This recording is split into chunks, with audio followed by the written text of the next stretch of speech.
Welcome to History in Flames. Empires rise and fall. The past comes alive in fire and ash. Subscribe and relive the stories that shape the world.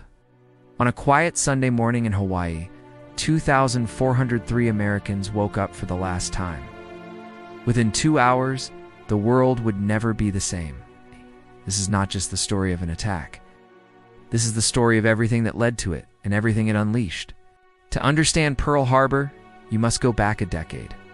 Japan in the 1930s was a rising empire with a problem: it had almost no natural resources, no oil, no steel, no rubber. To fuel its military machine and feed its growing population, Japan needed to expand. And expand it did into China, Korea, and Southeast Asia. In 1937, Japan invaded China in full force. The Nanking Massacre shocked the world, hundreds of thousands of civilians killed in 6 weeks. The international community watched in horror, but nobody stopped Japan, and Japan took note of that silence. Meanwhile, in America, isolationism was king. After the horrors of World War I, Americans wanted nothing to do with foreign wars. President Roosevelt watched Japan's aggression with growing alarm, but Congress and the public said the same thing: not our problem. In 1940, Japan joined the Axis, allying with Nazi Germany and Fascist Italy. For Roosevelt, this crossed a line. In 1941, America cut off oil exports to Japan entirely. For a country that imported 80% of its oil from the US, this was an act of economic war. Japan had two choices: back down or strike. Japan's military leaders calculated they had 18 months of oil reserves. After that collapse, Admiral Yamamoto, Japan's greatest naval strategist, presented a plan so audacious it seemed insane. A surprise strike on the American Pacific Fleet at Pearl Harbor, destroyed in one blow before America could respond. Then seized the oil fields of Southeast Asia while America was still reeling. But Yamamoto himself had doubts. He had studied at Harvard. He knew America. He told his superiors, "I can run wild for 6 months. After that, I have no expectation of success." He was almost exactly right, and he planned the attack anyway.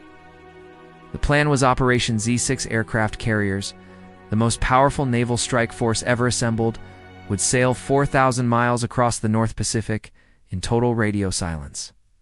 No transmissions, no contacts. Invisible. They would approach from the north, where American patrols were weakest. For months, Japanese pilots trained in secret. They studied detailed maps of Pearl Harbor. They practiced low-altitude torpedo runs in shallow water, something American experts believed was impossible at Pearl's depth of only 40 feet. Japan had developed special shallow-water torpedoes specifically for this mission. America was not completely blind. Intelligence analysts had intercepted Japanese diplomatic messages, codenamed Magic. They knew Japan was planning something, but where? The Philippines? Malaya, Guam? Nobody seriously considered Hawaii. Pearl Harbor was considered too shallow for torpedo attack. Too far from Japan, too well defended. They were wrong on all 3 counts. Japan had a spy inside Hawaii, Takeo Yoshikawa, posing as a consulate official. For months, he meticulously reported the exact position of every American warship in Pearl Harbor, which battleships were docked, which days they moved, which mornings they were all lined up together like sitting ducks. On November 26, 1941, the strike force departed northern Japan. 6 carriers, 2 battleships, 3 cruisers, 9 destroyers, 408 aircraft, sailing under complete radio silence into the cold North Pacific. The most powerful naval force ever assembled was heading for Hawaii, and America had no idea. Sunday, December 7, 1941. Pearl Harbor, Hawaii. 7 a.m. It was the most peaceful morning imaginable. Sailors slept in. Some were still at breakfast, others were getting ready for church. The battleships of the Pacific Fleet sat in a row, battleship row, 8 vessels moored wingtip to wingtip. It was the perfect target. At 7:02 a.m., Privates Lockard and Elliott were operating a radar station at Opana Point on Oahu's northern coast. Their screen lit up a massive formation of aircraft approaching from the north, the largest signal they had ever seen. They called their duty officer, told them not to worry. It was probably American B-17s arriving from California. He was wrong. At 6 a.m., 230 miles north of Oahu, The Japanese carriers turned into the wind. One by one, Zeros, Vals, Kate's 183 aircraft of the first wave launched into the dawn sky. Commander Fushida, leading the attack, looked down at the peaceful island appearing through the clouds below. He sent the signal, Tora, Tora, Tora. Tiger, Tiger, Tiger. Complete surprise achieved. 7:48 a.m. The first bombs fell on the airfields at Hickam and Wheeler. Then the torpedoes came. First hit the USS Oklahoma, then the West Virginia, then the Arizona. Sailors ran to battle stations in their pajamas. Some never made it. The attack had achieved total surprise. Within minutes, Battleship Row was transformed into an inferno. The USS Oklahoma capsized, trapping hundreds of men inside the hull. The California and West Virginia were sinking. Oil from ruptured fuel tanks spread across the harbor and caught fire. Men swam through burning water. The Pacific Fleet was being destroyed in real time. At 8:10 a.m., a Japanese bomb penetrated the forward magazine of the USS Arizona. The resulting explosion was so massive, it lifted the 32,000-ton battleship out of the water. The Arizona sank in 9 minutes. 1,177 men died, almost half the total American casualties of the entire attack. The wreck still lies at the bottom of Pearl Harbor today. It is their tomb.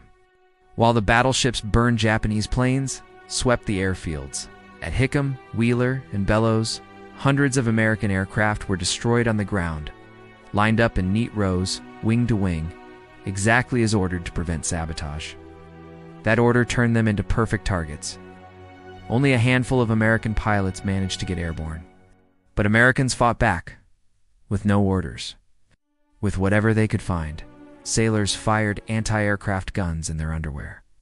Mess cook Dory Miller, a black American who had never been trained to fire a weapon, manned an anti-aircraft gun and shot down at least 2 Japanese planes. He received the Navy Cross. He had never been allowed to fire a gun before because of segregation. At 8:54 a.m., the second wave arrived, 167 more aircraft. By now, the Americans were ready. Anti-aircraft fire filled the sky.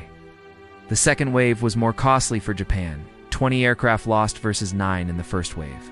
But the damage continued. By 9:45 a.m., it was over. The Japanese planes turned north and flew back to their carriers. By 10 a.m., Pearl Harbor was silent. The attack had lasted less than 2 hours. The harbor was a scene of apocalyptic destruction. 8 battleships damaged or sunk, 3 cruisers damaged, 3 destroyers sunk, 188 aircraft destroyed, 2,403 Americans dead, 1,178 wounded. It was the worst attack on American soil in history until September 11, 2001. President Roosevelt was having lunch at the White House when Secretary of the Navy Knox called. Roosevelt listened in silence. Then he said no. He said it again, no. He could not believe it. Then he began making calls. Within minutes, the full weight of what had happened settled on him. America was at war. Across America, people heard the news on the radio. Football games were interrupted. Church services stopped mid-prayer. In New York Times Square, crowds gathered in silence, reading the bulletin boards. In cities across the country, recruitment offices were flooded within hours. The isolationists went silent. America had been attacked. On December 8th, Roosevelt addressed Congress. His speech lasted 7 minutes, called December 7th a date which will live in infamy. Congress voted to declare war on Japan in 33 minutes. Only one vote against pacifist Congresswoman Jeannette Rankin. 3 days later, Hitler declared war on America. The United States was now fully in World War II. In the weeks that followed, one of America's darkest domestic decisions was made. 120,000 Japanese Americans, most of them U.S. citizens, were forcibly removed from their homes and sent to internment camps. They had done nothing wrong. Their only crime was their ancestry. Remains one of the most shameful chapters in American history. But something else happened too. The American industrial machine, the largest in the world, shifted to war production with terrifying speed. Car factories became tank factories overnight. Civilian shipyards became naval shipyards. Women entered the workforce in millions. Within a year, America was producing more weapons than all the Axis powers combined.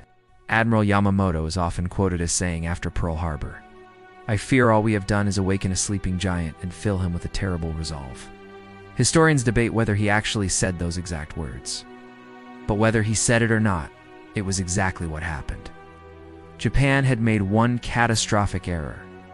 On December 7th, the American aircraft carriers, the most powerful weapons in the Pacific, were not in Pearl Harbor.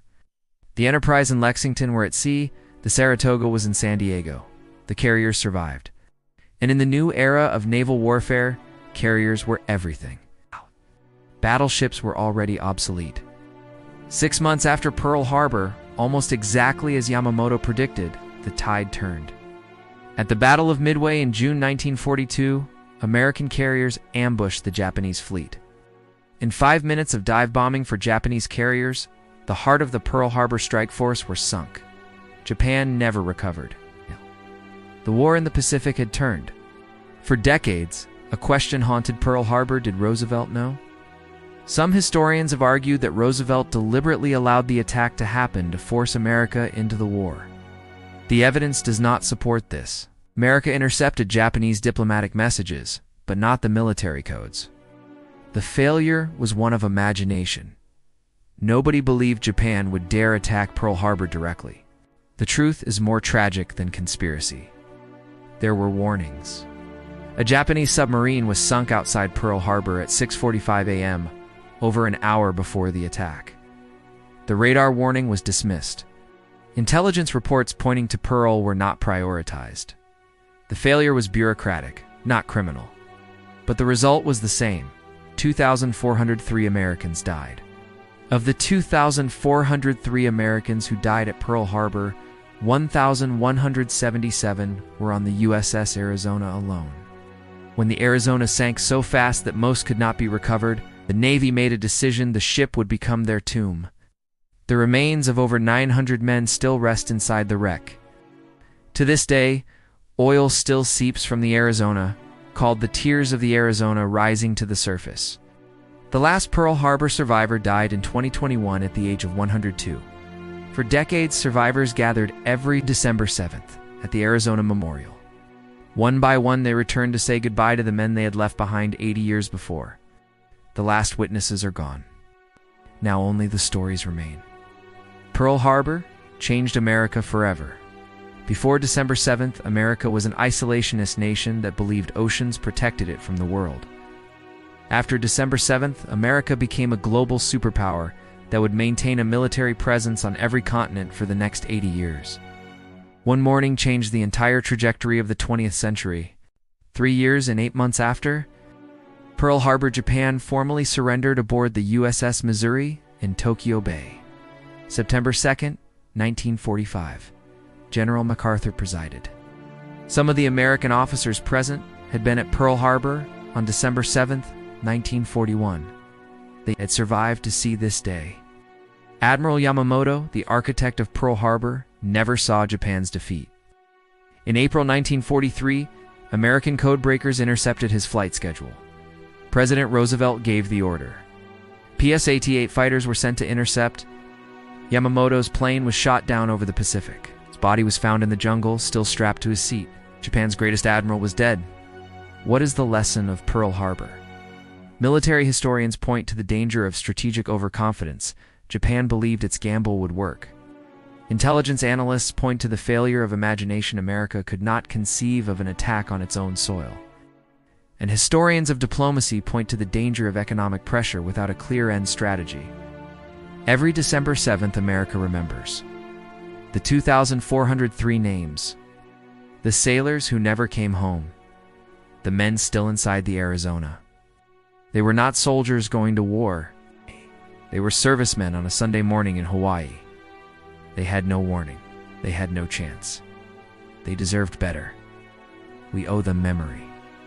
Pearl Harbor. December 7th, 1941. A date which will live in infamy. If this story moved you, share it with someone who needs to hear it. Thanks for watching. Like and subscribe for more. Share your thoughts below.